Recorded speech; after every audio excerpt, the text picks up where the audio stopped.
Hello guys, good afternoon. నేను మీ దుర్గా ప్రసాద్.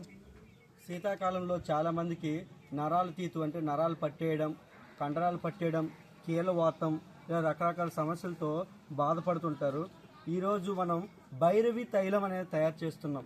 ఈ భైరవి తైలంలో ప్రధానమైనటువంటి ముడి పదార్థాలు ఏంటంటే పెరుగు, వెల్లుల్లిపాయలు, నెయ్యి, అలాగే మనకి స్వచ్ఛమైనటువంటి నువ్వుల నూనె అనేది అవసరమవుతుంది. వీటితో పాటు మరిన్ని వనమూలికలను కలుపుతాం. చూడండి, ముందుగా ఇక్కడ ఒకసారి చూపించండి. ముందుగా పెరుగు వేసుకొని కాసేపు మరిగాక దానిలో వెల్లుల్లిపాయ యొక్క రసాన్ని వేస్తాం. దాన్ని మళ్ళీ ఫిల్టర్ చేసుకొని నెయ్యి, నువ్వుల నూనె వేసుకుంటూ వనమూలికలు వేసి మరగబెడతాం.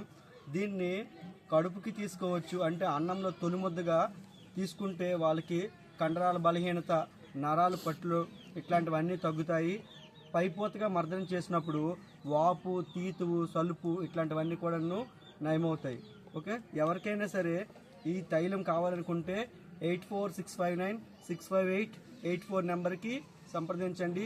నేను మీ దుర్గా ప్రసాద్, ప్రకృతి వనమూలిక వైద్యం. Thank you for watching. Bye bye.